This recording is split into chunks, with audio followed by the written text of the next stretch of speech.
Hello student. इस topic में हम लोग ग्रेविटेशनल पोटेंशियल एनर्जी के बारे में पढ़ेंगे।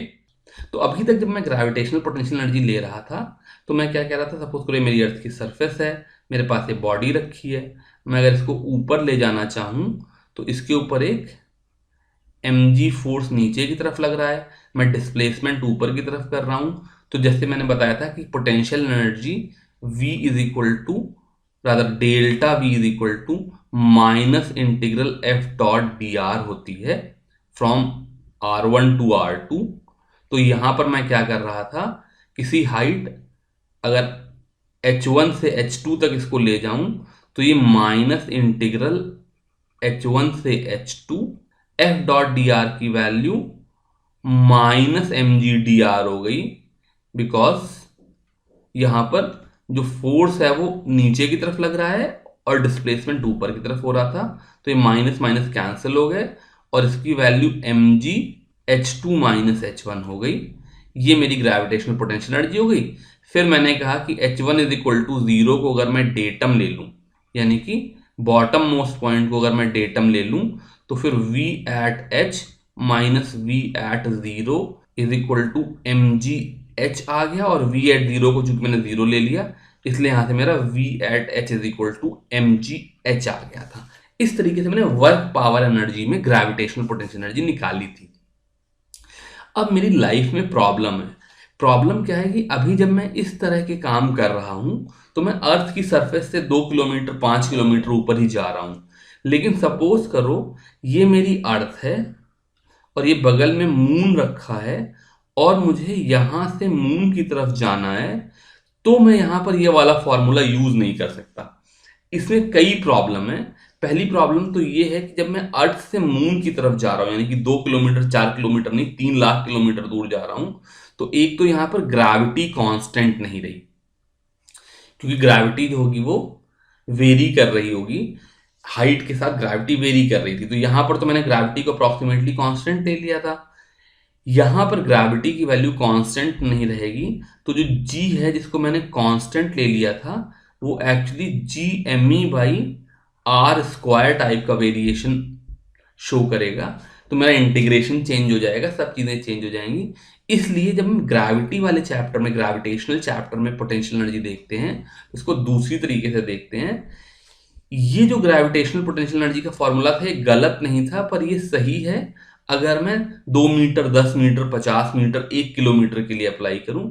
लेकिन अगर मैं लार्ज डिस्टेंसेस के लिए, मतलब मैं एक रॉकेट छोड़ रहा हूं जो कोई स्पेस में जा रहा है, उस तरह की चीजों के लिए ये वाला फॉर्मूला गलत हो जाता है। तो अब लार्ज डिस्टेंसेस के लिए किस तरीके से ग्रेविटेशनल पोटेंशियल एनर्जी निकालेंगे वो सीखते हैं। तो तरीका बिल्कुल वैसे ही रहा। मेरे पास ये अर्थ थी जिससे r1 दूरी पर कोई एक पॉइंट था और मैं अपने मास स्मॉल m को उठा करके किसी दूसरे डिस्टेंस r2 तक ले जाना चाह रहा था। तो जो पोटेंशियल एनर्जी में चेंज डेल्टा v आ जाएगा उसकी value minus integral f dot D R हो जाएगी। जो फोर्स है इसके ऊपर लगने वाला उसकी value G M M by R square D R है। और फोर्स और डी आर आपस में ऑपोजिट डायरेक्शन में लग रहे हैं, इसलिए जो डॉट प्रोडक्ट हो जाएगा वो नेगेटिव हो जाएगा। तो वो वाला माइनस और ये वाला माइनस आपस में कैंसिल हो जाएंगे। मैं इसको minus G M M by R square लिख करके और इस माइनस को लिख करके आपस में कैंसिल कर देता हूं। तो जो डेल्टा भी हो जाएगा वो integral G M M by R square D R हो जाएगा, किसी इनिशियल वैल्यू r1 से किसी फाइनल वैल्यू r2 तक। अब इंटीग्रेशन जो है आपने पीछे कर रखा है, जिन लोगों को नहीं पता है वो फिर से इंटीग्रेशन जा करके देखें। यहां पर g कैपिटल M और स्मॉल m ये तो कांस्टेंट है, बाहर आ जाएंगे और मेरे पास simply 1 by R square D R का इंटीग्रल आ जाएगा। लिमिट r1 से r2 है, बाद में लगाएंगे। अब ये जो फंक्शन है 1 by R square D R, इसको मैं यहां पर लिख दूं, इसको मैं r की माइनस 2 डी आर लिख सकता हूं। तो मैंने पढ़ा था कि r की पावर n डी आर का इंटीग्रल r की power n plus one upon n plus one हो जाता है।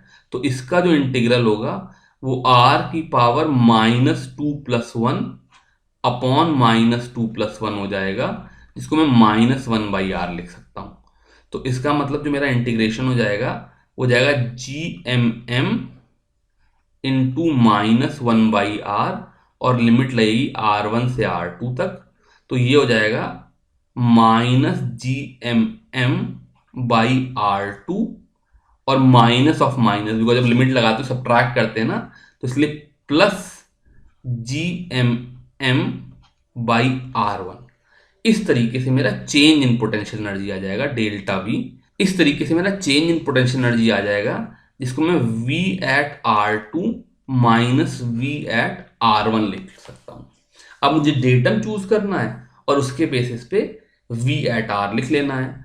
तो सपोज करो मैं इनफाइनाइट दूरी पर R is equal to infinity पे पोटेंशियल एनर्जी को जीरो ले लेता हूं, मतलब जब बहुत दूर कोई चीज है तो उसकी पोटेंशियल एनर्जी जीरो है, तो मैं R1 को इंफिनिटी ले लेता हूं, R2 को R ले लेता हूं, तो V at R minus V at infinity की वैल्यू कितनी हो जाएगी, -GMM/R प्लस GMM/इंफिनिटी। अब इंफिनिटी से किसी भी नंबर को डिवाइड करोगे तो ये वाला नंबर जीरो हो जाएगा, और मैंने चूंकि डेटम इंफिनिटी पे ले लिया है इसलिए जो V इंफिनिटी है इसकी वैल्यू भी जीरो है। डेटम का मतलब वो पॉइंट जहां पर मैं पोटेंशियल एनर्जी को जीरो मान रहा हूं।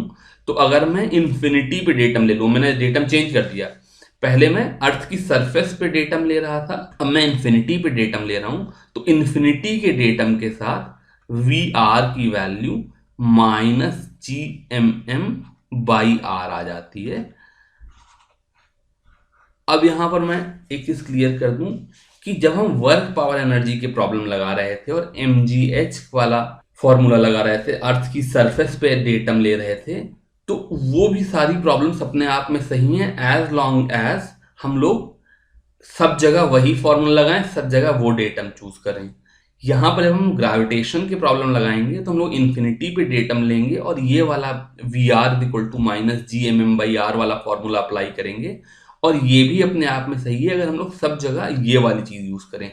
दोनों को आपस में मिक्स करोगे तो हमेशा गलत हो जाएगा, तो ये कभी नहीं करना।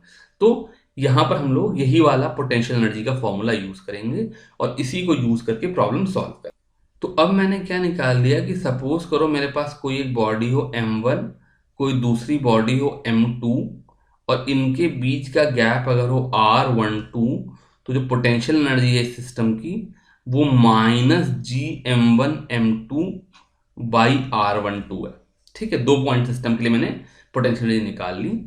अब सपोज करो मेरे पास 2 पार्टिकल की बजाय 3 पार्टिकल हो, M1, M2 और M3, जिनके बीच की दूरी R12, R13 और R23 हो। तो इस केस में जो पोटेंशियल एनर्जी हो जाती है उसकी वैल्यू -GM1M2/R12 -GM1M3/R13 -GM2M3/R23 हो जाती है। यानी कि मेरे पास जितने पेयर बनेंगे वो आपस में इसी फॉर्मूले से इंटरैक्ट करेंगे और उन सबकी पोटेंशियल एनर्जी ऐड हो जाएगी। तो ऑब्वियसली अगर 2 चीजें हैं तो एक पेयर बना, इसलिए खाली एक टर्म आया। अगर 3 चीजें हैं तो 3 पेयर बन गए, 1 और 2 को जोड़ने वाले, 2 और 3 को जोड़ने वाले, 3 और 1 को जोड़ने वाले, इसलिए यहां पर 3 टर्म आ गए। अगर सपोज करो मेरे पास 4 पॉइंट मास थे, तो 4 चीजों में जो नंबर ऑफ पेयर होंगे वो एक्चुअली 4C2 बनेंगे। जो लोग मैथ्स वाले हैं वो इसको समझ पाएंगे, परमुटेशन कॉम्बिनेशन जिन लोगों ने पढ़ रखा है, तो इसकी वैल्यू 4 × 3/2 6 होगी। जो लोग मैथ्स वाले नहीं है वो काउंट करके देखें कि सपोज करो मेरे पास 4 मास हैं तो कितने पेयर बन सकते हैं, तो वो 6 निकल करके आएंगे। तो वहां पर जब मैं V लिखूंगा तो इसी तरीके से 6 टर्म्स होंगे। तो ऑब्वियसली जैसे जैसे नंबर ऑफ पार्टिकल्स बढ़ते जाएंगे वैसे वैसे नंबर ऑफ टर्म्स बढ़ते जाएंगे। तो कोई मुझे 10 नंबर ऑफ पार्टिकल की प्रॉब्लम करने को नहीं देगा। टिपिकली 2, 3 या मैक्सिमम 4 पार्टिकल की ग्रेविटेशनल पोटेंशियल एनर्जी निकालनी होगी।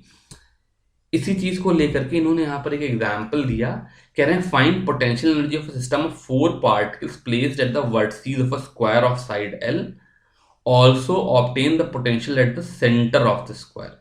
तो इस क्वेश्चन को देखें तो यहाँ पर पहले तो पोटेंशियल एनर्जी के बारे में पूछ रहे हैं, इसके अलावा ये एक और चीज पूछ रहे हैं पोटेंशियल, जो कि मैंने अभी तक बताया नहीं है। ये बेसिकली मैं इसलिए कर रहा हूँ बिकॉज एनसीईआरटी में जिस तरीके से उन्होंने इस प्रॉब्लम को दिया, इससे पहले इन्होंने पोटेंशियल के बारे में बताया नहीं है। तो हम लोग पहले पोटेंशियल एनर्जी निकाल लेंगे और उसके बाद पोटेंशियल क्या होता है इसका कंसेप्ट दूंगा, और उसके बाद पोटेंशियल निकालना कैसे ये बताऊंगा। तो पहले इस क्वेश्चन का पहला पार्ट करते हैं। तो मेरे पास 4 पार्टिकल्स हैं, सबका मास m है और इनके बीच का सेपरेशन l है। ये एक स्क्वायर बना रहे हैं, तो ये l हो गया, ये l और ये l। अब जैसा मैं अभी पीछे बता रहा था कि अगर मेरे पास 2 पार्टिकल होंगे तो मेरे पास एक पेयर बनेगा, अगर 3 पार्टिकल होंगे तो 3 पेयर बनेगा। ऐसे ही यहां पर चूंकि 4 पार्टिकल हैं तो 6 पेयर बनेंगे। तो जो पोटेंशियल एनर्जी V है उसकी वैल्यू G कॉमन ले लूं तो m1 m2 by r12 plus m1 m3 by r13 plus m1 m4 by r14 plus m2 m3 by r23 plus m2 m4 by r24 plus m3 m4 by r34 हो जाएगी। तो अगर मैं pairs बनाऊं तो 4 चीजों के बीच में मेरे पास ये 6 पेयर बनेंगे। अब यहां पर मेरा काम इजी इसलिए है क्योंकि जो पार्टिकल है, मान लो मैं इनको m1 m2 m3 m4 कहता, तो जो पार्टिकल हैं इन पार्टिकल में सब चीज का मास m है, इसलिए जो m1 m2 m1 m3 ये सारे टर्म में m स्क्वायर हो जाएंगे, तो माइनस gm स्क्वायर कॉमन हो जाएगा। अब अगर मैं r12 को देखूं तो ये 1 से 2 की दूरी है और इसकी वैल्यू l है। r13 को देखूं तो 1 से 3 तक की दूरी है, तो ये क्या कहते हैं, स्क्वायर का डायगोनल है, इसकी वैल्यू √2l हो जाएगी। फिर 1 4 की वैल्यू फिर से l हो जाएगी, 2 से 3 की दूरी फिर से l हो जाएगी, 2 से 4 की दूरी फिर से डायगोनल है, इसलिए इसकी वैल्यू √2l हो जाएगी, और 3 से 4 की दूरी फिर से l हो जाएगी।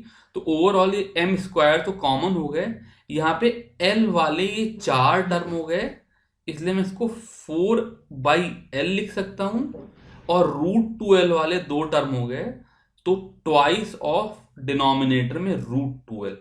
ये मेरी ओवरऑल पोटेंशियल एनर्जी हो गई, और इसको मैं minus gm square by l common ले लूं तो इसको 4 प्लस √2 जूल्स लिख सकता हूं।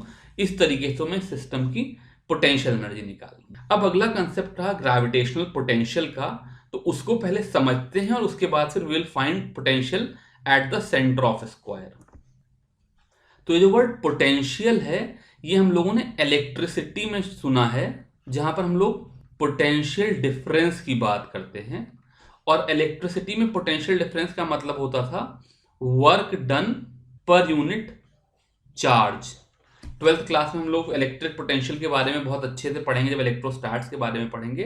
तो जो वर्क डन है एक्चुअली वर्क डन ना होकर के चेंज इन पोटेंशियल एनर्जी होता था। तो जैसे इलेक्ट्रिसिटी के केस में change in potential energy by charge को मैं पोटेंशियल कहता हूं, ग्रेविटी के केस में जो पोटेंशियल एनर्जी है वो मास पे डिपेंड करती है, इसलिए gravitational potential U is defined as potential energy per unit mass. अब यहां पर एक बहुत ही बड़ी प्रॉब्लम है, एनसीईआरटी में इन्होंने क्या किया है कि पोटेंशियल एनर्जी के लिए सिंबल लिया है V और पोटेंशियल के लिए सिंबल लिया है U। बहुत सी किताबों में सिंबल उल्टा होता है, मतलब पोटेंशियल एनर्जी को जनरली हम लोग U से डिनोट करते हैं और पोटेंशियल को V से डिनोट करते हैं। तो इसका मतलब यहां पर इस वीडियो लेक्चर में और एनसीईआरटी में हम लोग पोटेंशियल एनर्जी के लिए V और पोटेंशियल के लिए U यूज कर रहे हैं। किसी और किताब में किसी और कंटेक्स्ट में ये सिंबल आपस में चेंज भी हो सकते हैं, उनसे परेशान मत होना। तो यहां पर मैं बता रहा था कि जो ग्रेविटेशनल पोटेंशियल है पोटेंशियल एनर्जी पर यूनिट मास है।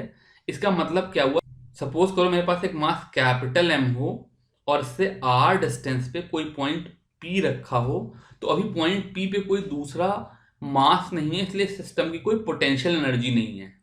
लेकिन अगर मैं कहीं से यहां पर ला करके एक दूसरा मास स्मॉल m रख दूं तो जो पोटेंशियल एनर्जी V हो जाएगी उसकी वैल्यू -Gmm/r हो जाएगी। तो यहां पर स्मॉल m को ला के रखने में जो मेरी पोटेंशियल एनर्जी होगी वो -Gmm/r हो जाएगी। अगर मैं इस पोटेंशियल एनर्जी V को स्मॉल m से डिवाइड कर दूं तो ये जो क्वांटिटी -Gm/r आई इसको मैं ग्रेविटेशनल पोटेंशियल कहता हूं, जिसको हम लोग U से डिनोट करते हैं। ऑब्वियसली ये डिस्टेंस r पे डिपेंड करेगा और इस पहली वाली बॉडी के मास पे डिपेंड करेगा, तो हम इसको UR लिखते हैं। UR की वैल्यू -Gm/r होती है।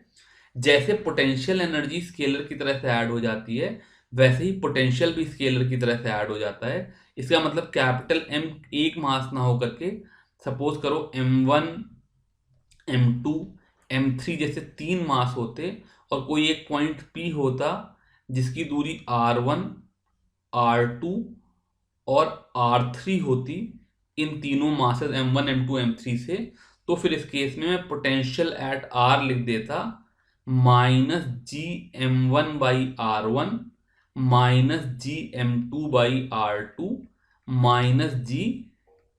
-Gm3/r3, यानी कि तीनों मासेस M1 M2 और M3 की वजह से जो अलग अलग सेपरेट पोटेंशियल होता है वो सिंपली एड अप होकर के टोटल पोटेंशियल आ जाता।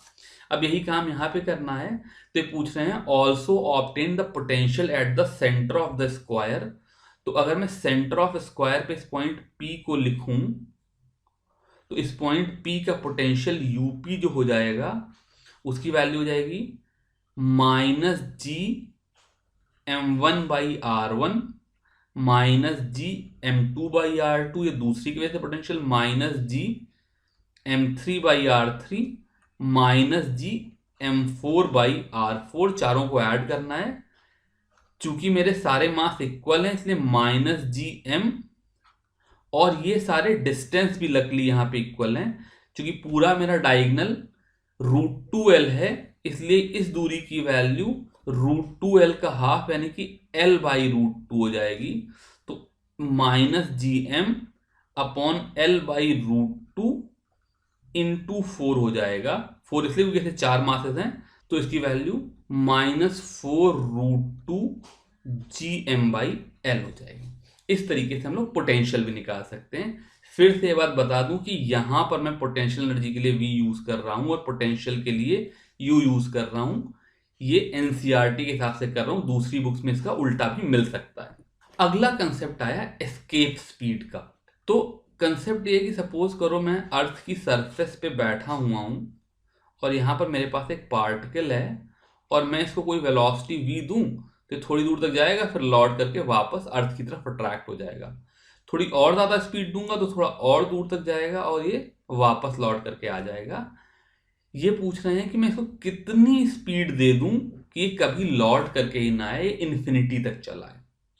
तो हम क्या करेंगे, ये जो मेरा पॉइंट 1 है इस पॉइंट और इन्फिनिटी पे कोई दूसरा पॉइंट 2 है, इन दोनों पॉइंट के बीच में एनर्जी बैलेंस लगाएंगे। तो पॉइंट 1 पे जो इसकी टोटल एनर्जी है इसके दो कंपोनेंट होंगे, पोटेंशियल एनर्जी और काइनेटिक एनर्जी। अब सपोज करो मैं अर्थ के लिए इसके वेलोसिटी निकाल रहा हूं तो इस चीज का मास m है और रेडियस r है। ये जो मेरा ऑब्जेक्ट था रॉकेट या जो भी समझ लो, इसका मास स्मॉल m है और मान लो इसकी इनिशियल वेलोसिटी यहां पर जिसको मैंने v लिखा है ये v ना होकर के vi है। वैसे मैं वेलोसिटी बार बार बोल दे रहा हूं लेकिन स्पीड ही बोलना चाहिए बिकॉज खाली एनर्जी निकालने में, काइनेटिक एनर्जी में खाली मैग्नीट्यूड ही मैटर करेगा। तो इनिशियली जो इसकी टोटल एनर्जी एट 1 होगी उसकी वैल्यू हो जाएगी -Gmem/re, ये पोटेंशियल एनर्जी हो गई, प्लस हाफ mvi का स्क्वायर।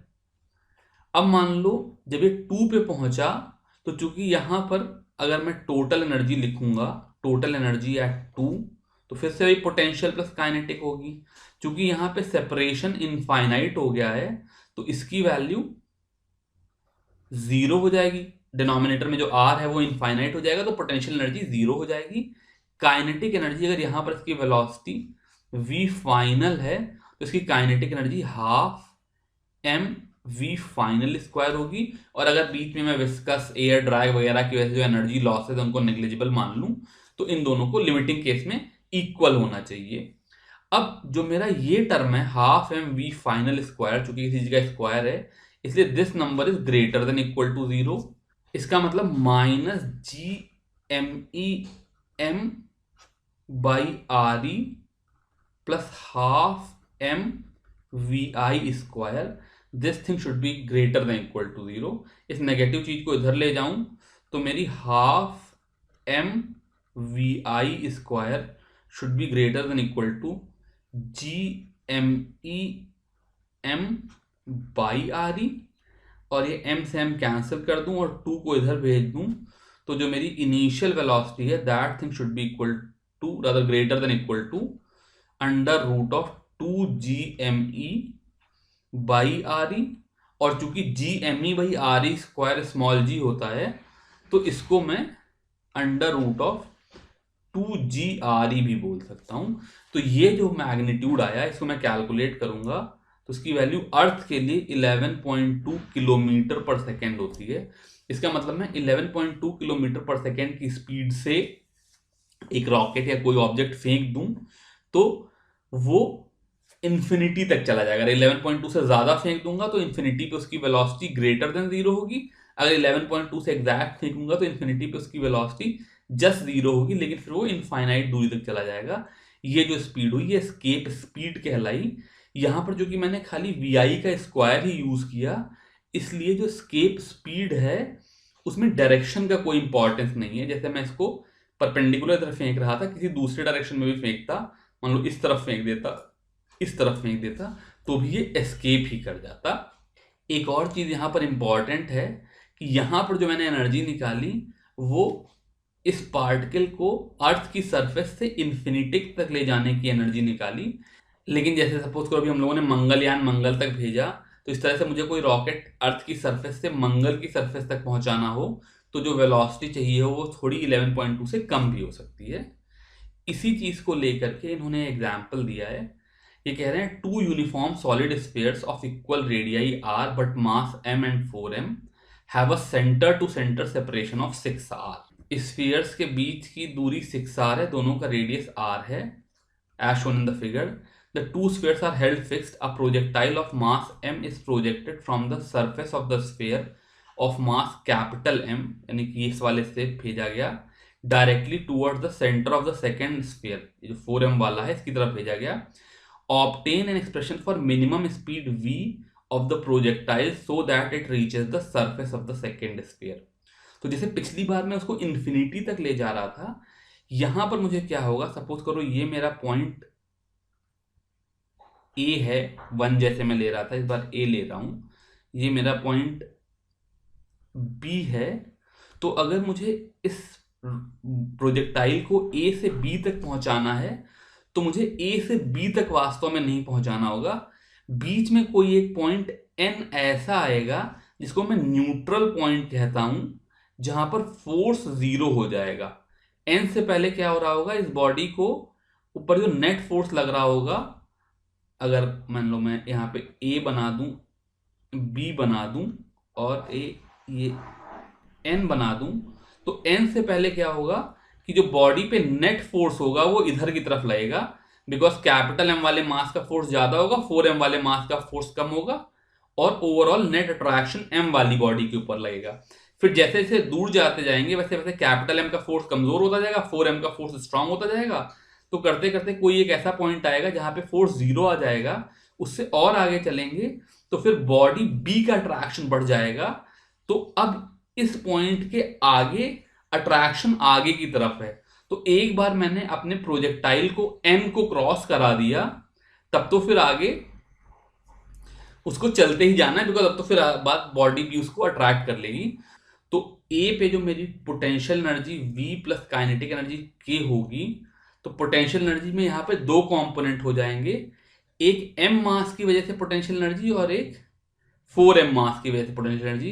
तो v के दो कंपोनेंट होंगे, एक तो minus G capital M small M by R, because ये कैपिटल एम से आर दूरी पे है, और एक minus G 4m small M by 5r, क्योंकि इस समय ये जो बॉडी है ये दूसरी वाली बॉडी 4m वाली बॉडी के सेंटर से 5r डिस्टेंस की दूरी पर है, तो उसका मास 4m और डिस्टेंस 5r, इसलिए minus ji into 4mm by 5r, ये मेरी इनिशियल पोटेंशियल एनर्जी हो जाएगी, और plus half M V square, ये इसकी काइनेटिक एनर्जी हो जाएगी। अब अगर मुझे मिनिमम वो वेलोसिटी देनी है जिससे वो ए से बी पे चला जाए, तो उस मिनिमम कंडीशन में जब वो एन पे पहुंचेगा तो उसकी वेलोसिटी जस्ट 0 होगी। इसका मतलब अगर मैं एन पे यही चीज लिखूं, ये तो मैंने ए पे लिखी थी, अगर मैं एन पे potential energy plus kinetic energy लिखूं तो काइनेटिक एनर्जी तो 0 ही होगी, और पोटेंशियल एनर्जी के दो कंपोनेंट हो जाएंगे, एक तो minus G M M by O N, जो भी डिस्टेंस ओ एन होगा, minus G 4m small M into C N, जो भी डिस्टेंस सी एन होगा। अब मुझे ये डिस्टेंस ओ एन और सी एन निकालना है, तो अगर मैं ओ एन की दूरी को स्मॉल आर मानूं और यहां पे नेट फोर्स इक्वल टू 0 मानूं, इसका मतलब यहां पर कैपिटल एम मास की वजह से लगने वाला फोर्स इधर की तरफ और कैपिटल 4m मास की वजह से लगने वाला फोर्स इधर की तरफ, दोनों इक्वल एंड अपोजिट होंगे। इसका मतलब G capital M small m by R square is equal to 4G capital M small r by 6r minus r का होल स्क्वायर। तो G capital M small m cancel हो जाएगा, और इस 6r minus small r by small r को इधर ले लूं तो इसका whole square will be equal to 4। यहां से स्क्वायर हटा करके इस 4 की जगह पर मेरे पास 2 आ जाएगा, और 6r minus small r by r is equal to 2 से 6 capital R is equal to 3r आ जाएगा, या r की वैल्यू 2r आ जाएगी। तो यहां से इस चीज की वैल्यू आ जाएगी minus G capital M small m by 2r minus G 4 capital M small m by 4r। अब इस इक्वेशन को सॉल्व करेंगे तो हाफ एम वी स्क्वायर की value G capital M small m by r, ये तो मैं सारी चीजें राइट हैंड साइड में लेकर के कॉमन ले लूंगा, यहां से नेगेटिव वाली चीज इधर आएगी तो 1 प्लस 4/5 इधर आएगा तो प्लस 4/5 माइनस हाफ, और ये 4 से 4 कट गया तो -1 हो गई, तो -1 प्लस 1 कैंसिल हो गया। 4/5 में से हाफ सब्ट्रैक्ट करेंगे तो ये 3/10 आता है, तो ये जो मेरा पूरा टर्म हुआ इसकी वैल्यू 3/10 हो गई। स्मॉल m से स्मॉल m कैंसिल हो गया, 2 से ये 5 आ गया, तो यहां से v की value 3g capital M by 5r का अंडर रूट आ गई। थोड़ा सा क्वेश्चन क्या कहते हैं बड़ा था, इसलिए जगह की कमी पड़ गई, इसलिए थोड़ा सा लिखने में दिक्कत हुई, बट इस तरीके से हम लोग बेसिकली इस पॉइंट A और इस पॉइंट N के बीच में एनर्जी बैलेंस लगा करके ये प्रॉब्लम सॉल्व कर सकते हैं। इसके साथ ही मैं ये वाला टॉपिक खत्म कर रहा हूं। अब एस्केप स्पीड पढ़ लेने के बाद हम लोग आगे चल करके सैटेलाइट्स के बारे में पढ़ेंगे, but that will come in the next topic. अभी के लिए बस इतना ही। Thank you very much.